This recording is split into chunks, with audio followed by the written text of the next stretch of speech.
I'm Nicole, and I go by she, her. I'm from central upstate New York in a small little town of only 100 people. I've been an actor in live theater for 5 years, and I've seen multiple off Broadway shows, plus Harry Potter, The Cursed Child on Broadway. A fun fact about me is that I've played saxophone for a decade now, and I love it so much that I even started the jazz band at my school. I would sum up Hamilton with mesmerizing, inspiring, and thoughtful. Mesmerizing because the vocals on some of the actors, plus the blends and chaos of the songs along with the choreography, is beautiful and it really took my breath away. Inspiring because it really makes you feel the passion of a person that genuinely started from the ground up and still made something of themselves. Lastly, thoughtful because there are so many references to different meanings and different situations in such simple phrases that you'll never catch all of them no matter how many times you watch it. This play was about words and how powerful they may be. Everywhere he was hired was because he is a wordsmith, and only two words can drastically alter something and change its history. He holds three different meanings every time he says my shot, all the way down to when asking his favorable candidate, and he responded Thomas Jefferson. I think the overall purpose of all the artists is to showcase Hamilton's different emotions, mindsets, and relationships throughout the play.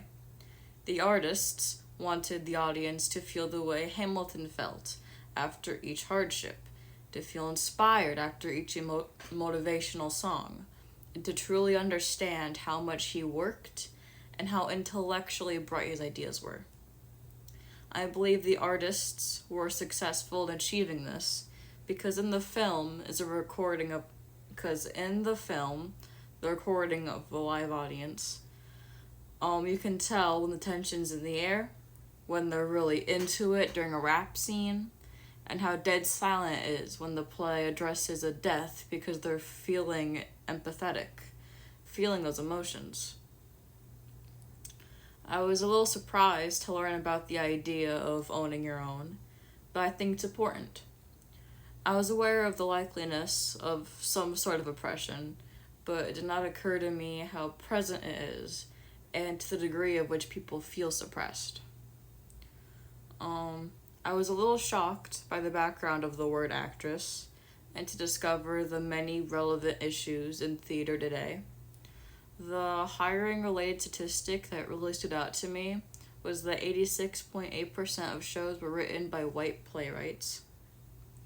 The main idea of the first article is to bring to light the amount of people that support the open letter and which popular names took part and believe in it. The second article is a PDF of the open letter, which discusses how BIPOC staff have been suppressed for years and how these industries merely pretend to fix these problems. The third one discusses how the Hamilton cast believes it's essential that the majority of characters are performed by non-white actors.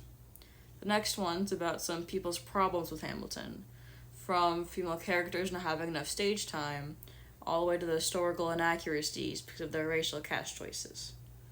And finally, the last article is how differently Hamilton was perceived when it came out in 2016 versus its film being added on Disney Plus in 2020 because of the varying beliefs between millennials and Gen Z.